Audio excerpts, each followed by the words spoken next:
Ang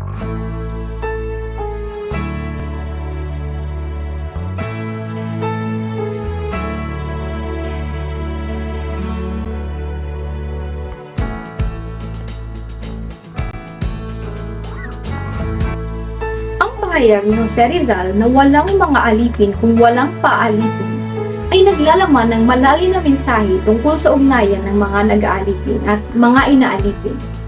Sa konsepto ng Il Filibusterismo, ipinapahayag nito na ang pagiging alipin ay hindi lamang resulta ng kapangyarihan ng mga umaalipin, kundi pati na rin ng pagkukulang ng mga inaalipin na ipaglaban ang kanilang karapatan at dignidad.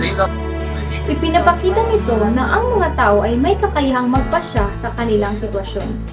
Kung may mga taong handang magpasakop at magpapaya sa kanilang kalayaan, mayroong mga umaalipin na handang samantalahin ito. Sa ganitong paraan, tinutukoy ni Rizal ang responsibilidad ng bawat isa na ipaglaban ang kanilang karapatan at hindi maging pasibo sa kanilang kalagayan.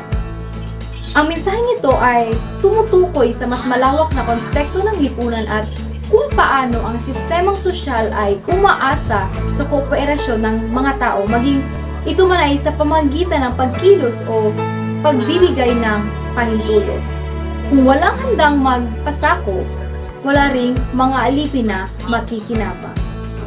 Sa madaling salita, walang magiging tao na nasa posisyon ng pang-aapi kung walang mga tao na kusang loob na nagpapadala sa ganitong kalagayan. Ang ideya dito ay nakaugat sa konsepto ng kapangyarihan at pagsunod.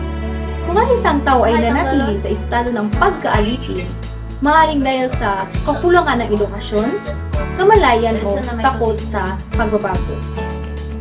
Ang mensahe ni Rizal ay nagtuturo na ang tunay na kalayaan ay nagsisimula sa sariling pagpili at kamalayan.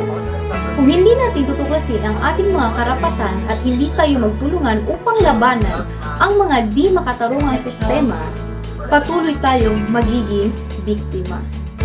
Sa ganitong paraan, hinahamon ni Rizal ang mga tao na huwag lamang umasa sa pagbabago mula sa iba, kundi maging aktibong kalahok sa kanilang sariling paglaya. Ang kanyang pananaw ay nananatiling mahalaga lalo na sa konteksto ng pakikibaka para sa katarungan at kalayaan sa kasalukuyan.